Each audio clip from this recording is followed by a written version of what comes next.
नमस्कार, मैं हूं करमवीर और आप देख रहे हैं फॉलो अप। ऐसा कहा जाता है कि दिल्ली का रास्ता लखनऊ होकर के गुजरता है, जिसका सीधा सा अर्थ है कि बिना उत्तर प्रदेश की सियासत को साधे कोई भी दल या गठबंधन केंद्र में अपनी सरकार नहीं बना सकता। भारत के संविधान में निहित संसदीय प्रणाली में सर्वाधिक जनसंख्या वाले प्रदेश यानी उत्तर प्रदेश, जहां भारत की सबसे ज्यादा 80 लोकसभा सीटें हैं, का विशेष स्थान है।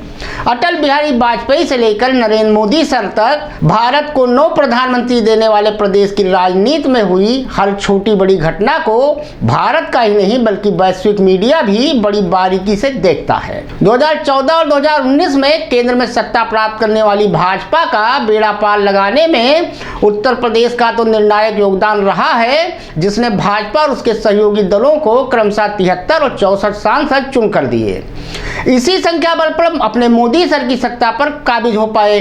गुजरात के मुख्यमंत्री होने के बावजूद अगर मोदी सर ने बनारसी से लोकसभा सदस्य बनना चुना तो इसके पीछे विशुद्ध गणित ये था कि बिना उत्तर प्रदेश में कदम रखे संसद में बहुमत के लिए आवश्यक 272 के मायावी आंकड़े को छूना लगभग असंभव है। मौजूदा परिस्थितियों में भी यह लगभग तय माना जा रहा है कि अपने मोदी सर 2024 के लोकसभा चुनाव में भी कम से कम बनारस से तो पर्चा दाखिल करेंगे ही, भले ही पार्टी उनकी लोकप्रियता का लाभ उठाने के लिए उनको देश के किसी अन्य राज्य से भी चुनाव लड़ा दे। जब 2014 में मोदी सर ने गुजरात से बनारस कूच किया तब यूपी भाजपा के हालात बहुत अच्छे नहीं थे। पार्टी में ना तो कोई उत्साह था और ना ही ऐसा कोई नेतृत्व जो सभी नेताओं कार्यकर्ताओं को साथ लेकर चल सके।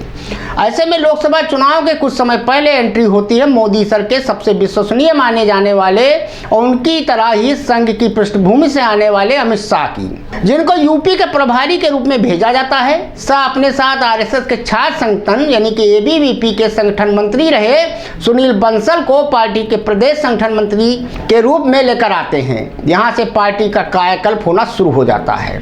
शाह और बंसल पार्टी के सभी वरिष्ठ नेताओं के आपसी मतभेद को समाप्त करके एक साथ लाते हैं, संघ से समन्वय स्थापित करते हैं और संगठन में व्यापक बदलाव करते हैं। इसके इतर वो सपा बसपा और कांग्रेस के मजबूत जनाधार वाले नेताओं को भी भाजपा में शामिल करवाते हैं, जिससे पार्टी की पैठ प्रदेश के उन क्षेत्रों और सामाजिक वर्गों तक भी हो जाती है जहां पर पहले भाजपा नहीं पहुंच पाई थी। इन सब प्रयासों का नतीजा ये निकलता है कि जो पार्टी 2009 के लोकसभा और 2012 के उत्तर प्रदेश विधानसभा चुनाव में अपने निम्न स्तर पर थी, वो 2014 के लोकसभा चुनाव में अपना सर्वश्रेष्ठ प्रदर्शन करते हुए 73 सीटें जीतने में सफल हो जाती हैं।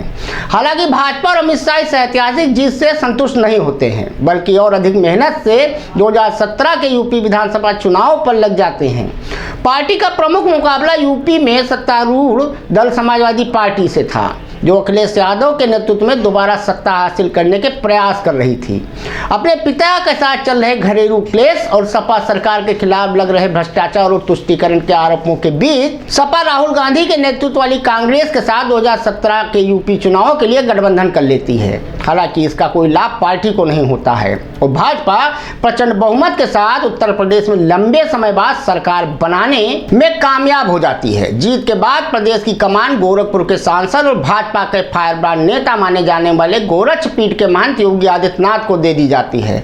2019 के लोकसभा चुनाव में भाजपा को मोदी सरकार की कल्याणकारी योजनाओं, विचारधारा से जुड़े मुद्दों और योगी द्वारा राज्य की कानून व्यवस्था और संरचनात्मक ढांचे के सुधार का फायदा मिलता है, जिसके दम पर पार्टी न सिर्फ यूपी में दोबारा अपना जादू चलाने में कामयाब होती है, बल्कि सपा बसपा के साथ आकर लड़ने और भाजपा को हराने की योजना को भी चकनाचूर कर देती है। 2022 का यूपी विधानसभा चुनाव भाजपा मोदी योगी की जुगलबंदी के माध्यम से लड़ती है, जिसमें केंद्र और राज्य सरकार की कल्याणकारी योजनाओं, महिला सुरक्षा, आर्थिक विकास जैसे मुद्दों को मतदाताओं के बीच रखा जाता है। जनता भी इन विषयों को हाथों हाथ लेती है और योगी आदित्यनाथ के नेतृत्व वाली भाजपा को पुनः अपनी सरकार बनाने का अवसर मिलता है। सबसे खास बात यह है कि आर्थिक रूप से पिछड़े क्षेत्र पूर्वांचल और बुंदेलखंड पर भी सरकार द्वारा उद्योगों को बढ़ावा देने के लिए विशेष ध्यान दिया जा रहा है। वहीं दूसरी ओर प्रमुख विपक्षी दल सपा में सब कुछ ठीक तो नहीं चल रहा है। सपा प्रमुख अखिलेश यादव यादव भले ही भाजपा को हराने के लिए इंडिया गठबंधन को मजबूत करने की वकालत कर रहे हों, लेकिन उनकी अपनी ही पार्टी में बगावती सुर थमने का नाम नहीं ले रहे हैं, जिसकी एक बानगी हमने हालिया राज्यसभा चुनाव में देखी, जहां सपा के ही 8 विधायकों ने पार्टी के प्रत्याशियों को वोट न देकर निर्दलीय को जिताने में सहयोग दे दिया। इसके अतिरिक्त अखिलेश के 2 पुराने सहयोगी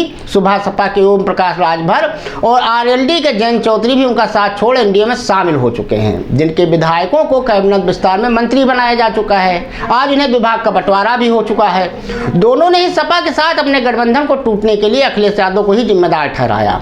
वहीं दूसरी ओर अपने विवादित बयानों से चर्चा में रहने वाले स्वामी प्रसाद मौर्य भी सपा छोड़कर अपनी अलग पार्टी बनाने का ऐलान कर चुके हैं। ऐसे में यह देखना दिलचस्प रहेगा कि क्या कांग्रेस के साथ गठबंधन करके अखिलेश वो कमाल कर पाएंगे जिसका प्रयास वो 2017 से करते चले आए हैं। लोकसभा चुनाव के तत्काल पहले किए जा रहे अंतिम कैबिनेट विस्तार के माध्यम से भाजपा न केवल क्षेत्रीय एवं जातीय समीकरणों को साधने की कोशिश करेगी, बल्कि अपने गठबंधन के साथियों को भी एक पॉजिटिव संदेश देना चाहेगी, जिससे उनकी पार्टी के नेता भी पूर्ण रूप से भाजपा को प्रचंड जीत की ओर ले जाने में अपना सहयोग दें। ऐसे में ये कहने में कुछ भी गलत नहीं होगा कि भारतीय जनता पार्टी के अच्छे प्रदर्शन को लेकर जो निश्चिंतता जताई जा रही है, उसके पीछे 3 प्रमुख फैक्टर सरयू यानी हिंदुत्व, वाराणसी यानी कि अपने मोदी सर और गोमती यानी सीएम योगी हैं।